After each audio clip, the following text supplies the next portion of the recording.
We had been looking forward to this weekend for months. Emily and I desperately needed a break, and the cabin deep in the Appalachian Mountains seemed like the perfect escape. We'd both grown tired of the constant hum of the city, and the idea of a quiet, secluded getaway had been too tempting to resist. When we first arrived, the place seemed like a dream. The air was fresh and crisp, the woods alive with the sounds of nature. We spent our first day hiking, laughing, and taking in the scenery. But as night fell, something changed. It started subtly, with the usual nighttime sounds taking on a more sinister tone. The crack of a branch in the distance, the low rustle of leaves, things I normally wouldn't even notice, suddenly felt much closer. Emily brushed it off, but I couldn't shake the feeling that we were being watched. The next morning, we decided to venture deeper into the woods.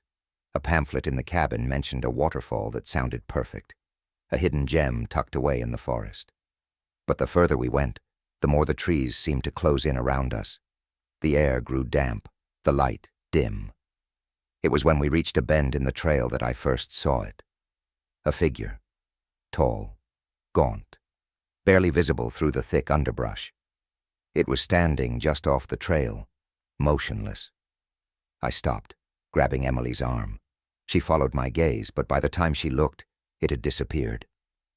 We stood frozen, listening, our hearts racing. The woods had fallen silent, like the forest was holding its breath. "Did you see that?" I whispered, my voice barely audible over the wind. Emily nodded, her face pale. "Let's go back," she said, her voice trembling. Neither of us argued. We turned around and made our way back to the cabin, every snap of a twig behind us sending chills down my spine. When we got inside, we locked the door, trying to laugh it off as a trick of the light, or maybe just another hiker. But deep down, I knew something was wrong. That night, sleep didn't come easily. Every creak of the cabin, every gust of wind outside felt amplified, like the world outside was creeping in. Then, in the middle of the night, I heard it. Tap, tap, tap. I shot up in bed, straining to listen. Emily stirred beside me but didn't wake. The tapping continued, slow, deliberate. I glanced toward the window, my heart pounding in my chest. "James," Emily whispered, sitting up now, her eyes wide. She had heard it too. I swallowed hard and slipped out of bed. The room felt suffocating, the darkness around us too thick. I moved toward the window, each step heavier than the last. The tapping stopped as I reached it, but I hesitated before pulling back the curtain. A part of me didn't want to see what was on the other side. When I finally pulled it back, my breath caught in my throat. There, at the edge of the trees, two glowing eyes stared back at me. They weren't human. The glow wasn't like the reflection of an animal's eyes in the dark. It was unnatural, an eerie yellow light that sent a jolt of pure terror through me. I stumbled back, crashing into a chair as Emily rushed over. "What is it? What did you see?" she asked, her voice panicked. I couldn't find the words. All I could do was point. When she looked, her face drained of all color. "James, what is that?" I didn't know. I didn't care. We needed to get out of there. We spent the rest of the night huddled in the center of the cabin, every shadow a potential threat, every sound a harbinger of something coming closer. I felt like those glowing eyes were burned into my brain. Even when I closed my eyes, I could still see them, watching, waiting. At first light, we packed our bags and left. Neither of us said a word as we threw our things into the car. I couldn't get out of there fast enough. As we drove away, the cabin disappearing in the rearview mirror, I felt the tension in my chest ease, but only slightly. Something wasn't right. That feeling of being watched hadn't gone away. I caught Emily glancing at the trees, her eyes darting nervously. She was feeling it too. The worst part? I swear I saw those eyes again, just for a second, as we rounded a bend in the road. They were there, watching us leave. I didn't mention it to Emily. I didn't need to. Weeks passed, but the unease didn't. Every night since we got back, I've woken up at exactly 3:07 a.m., that same tapping echoing in my mind. Emily's been distant too, like she's trying to convince herself it was just a bad dream. But last night I woke up and found her standing by the window, staring out into the darkness. When I asked her what she was doing, she turned to me, her face pale and her eyes wide with fear. "They're still watching," she whispered, and I knew, without a doubt, she was right. Whatever followed us from that cabin, it's not done with us. It's waiting. We had planned this trip for weeks. Me, Mark, and my 4 closest friends, Jessica, Chris, Ashley, and Ben. It was supposed to be a long weekend getaway, hiking a remote trail in the Rockies, a break from the stress of college life, a chance to breathe in the crisp mountain air and leave the world behind. I remember how light-hearted we all were that first day. The trail ahead of us seemed endless, the mountains towering, eternal. The sun was setting fast when we realized we were behind schedule, our planned campsite still a few miles out. That's when Chris spotted it, an overgrown side trail, almost invisible beneath the encroaching brush. "Should we check it out?" he asked, already stepping off the main path. The others hesitated, but something about the trail pulled at me, a strange feeling I couldn't explain. "Why not?" I said. "What's the worst that could happen?" The trail led us deep into the forest, the temperature dropping with every step. The laughter from earlier faded into an uneasy silence as the trees closed in around us, the light fading faster than it should have. That's when we saw it. A cabin, nestled between the trees like something out of a nightmare. Its paint was long gone, the wood rotting, the windows boarded up. "Looks abandoned," Jessica said, her voice barely above a whisper. We stood there, staring at the place, the air growing heavier with every second. I could feel it, pressing in on my chest. Something wrong. But none of us spoke up. We were too curious, too stubborn to turn back now. "We could stay the night here," Ben suggested, and I could see the relief on his face. The thought of setting up camp in the open forest with the cold creeping in made the cabin seem safe, almost inviting. Reluctantly, we agreed. The door groaned open as we stepped inside. Dust hung in the air, thick like smoke, and every step sent clouds of it swirling around us. The place was old, really old. Cobwebs clung to the walls, and the smell of mildew was overpowering. But we were young, invincible. It felt like we had stumbled into some kind of forgotten time capsule. We gathered around the fireplace, building a small fire from what little wood we could find. The flames flickered, casting long shadows across the room. For a moment it almost felt normal. We laughed, joked, tried to shake off the unease that had settled over us. That's when things started to change. It was subtle at first. A draft, colder than it should have been, creeping through the walls. I brushed it off, blaming it on the state of the cabin. But then the whispers started, faint, just on the edge of hearing, like voices carried on the wind. I wasn't the only one who heard them. I could see it in the others' faces, the way their smiles faltered, their eyes darting nervously around the room. "Did you hear that?" Jessica whispered, her voice trembling. Before I could answer, Ashley called out from the corner, "Hey, look what I found." We turned to see her crouching beside an old wooden chest, half buried beneath dust and debris. The lid was cracked open, just enough to show something glinting inside. "Don't touch it," I blurted out, but it was too late. Ashley's fingers were already curling around the tarnished silver locket, lifting it from the chest. The second she touched it, everything changed.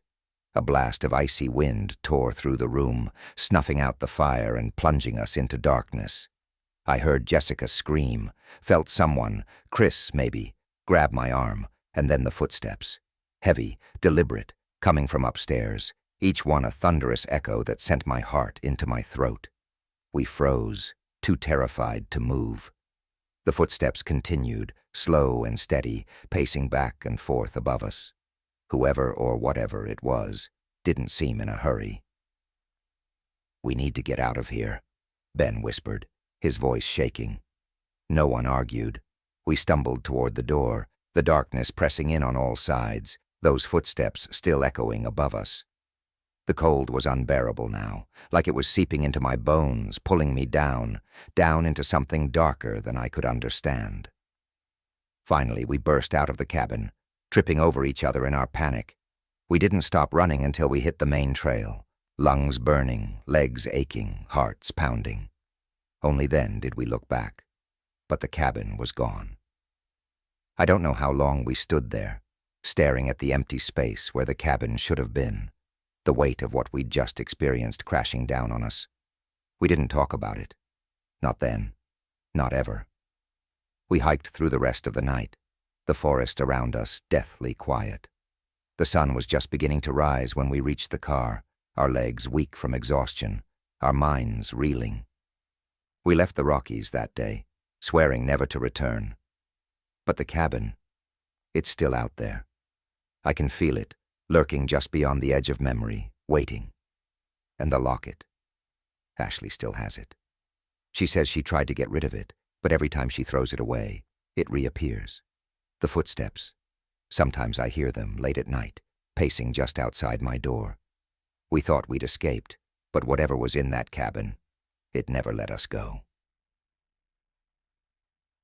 I came to Blackwood Manor expecting peace, solitude, and a chance to finish my manuscript. The reviews painted it as a serene escape, nestled in the misty hills of Vermont, where you could leave the noise of the world behind.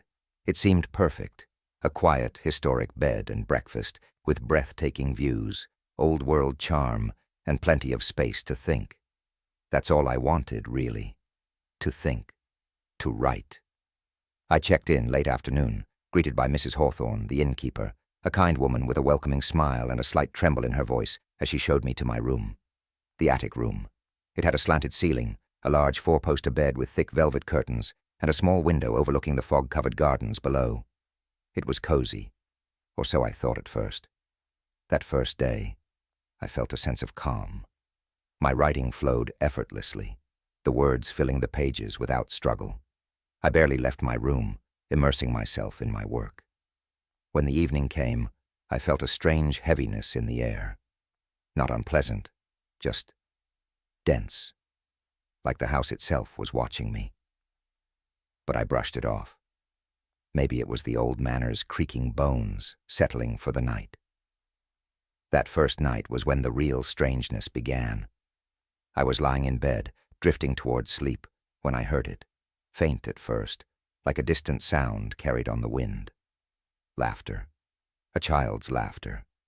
The sound came from outside my door, down the hall. I froze, my heart suddenly pounding. There shouldn't be any children here. Not at this hour, not at this manor. I stayed still, listening. The laughter faded, replaced by the soft patter of footsteps, small, quick steps running down the hallway. Then silence. I told myself it was nothing. Old houses make noises. But sleep didn't come easily that night. I felt watched, like something or someone was in the room with me, eyes on my back. The air felt colder, heavier, pressing down on me. I lay awake, staring at the ceiling, convincing myself it was just my imagination. The next morning I tried to forget, but the uneasiness lingered. Things started to move. A book I had left on the desk ended up on the floor, open to a random page. A teacup I'd set on the table was upside down when I returned to the room. Small things, easily explained if I hadn't felt that same creeping sensation, that same weight in the air, every time I noticed the changes. It wasn't long before the whispers started. Late at night, when the manor was supposed to be still, I'd hear them, muffled voices just outside my door, too soft to make out, but unmistakably there. The hair on my arms would stand up, my heart racing, as I strained to hear what they were saying. But they never grew louder, never enough for me to understand. On the third day, unable to focus on writing, I wandered the manor, trying to clear my head. The library, a room filled with dust and shadows, caught my attention. Something drew me there. Among the shelves, I found it. A small leather-bound journal tucked away, forgotten. The handwriting was delicate, the pages yellowed with age. It belonged to a woman who had lived in the manor over a century ago. Her words, they were eerily familiar. She wrote of hearing voices, of cold spots, and that same dreadful feeling of being watched. The last entry chilled me to my core. He's here. The boy in the shadows. He's come for me. The handwriting became shaky, frantic, as if she had written it in a panic. As I read, a small photograph slipped from between the pages. A boy, maybe 7 or 8, stared back at me from the faded image. His eyes.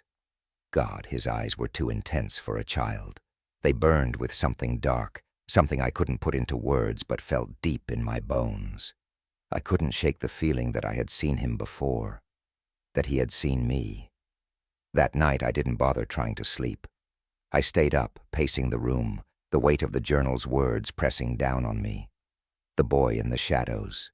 Every noise, every creak, every whisper, it all seemed louder, sharper. The air in the room grew colder by the hour. The shadows lengthened. Around midnight, the laughter returned. Louder this time. Closer. I gripped the edges of the desk, trying to steady myself. The footsteps followed, running just outside my door. I couldn't take it anymore. I threw open the door, heart racing, expecting, hoping, to find nothing. But he was there. The boy from the photograph stood at the end of the hallway, his face barely visible in the dim light, his eyes glowing with that same unnatural intensity. I froze, unable to move, unable to breathe. He smiled. And then, just like that, he vanished into the shadows. I slammed the door shut and backed away, my mind racing. I wasn't alone in Blackwood Manor. I never had been. I grabbed my things, packing in a frenzy, my hands trembling, my breath short. As I fled down the stairs, Mrs. Hawthorne stood at the bottom, her face pale, her eyes filled with a sadness I didn't understand. "You've seen him," she whispered. "The boy. He never leaves." I didn't stop to ask questions. I didn't care. I just ran, out into the night, away from the manor, away from the haunting echoes of that child's laughter that seemed to follow me all the way to the car. I drove without looking back. But even now I can't escape the feeling that I left something behind.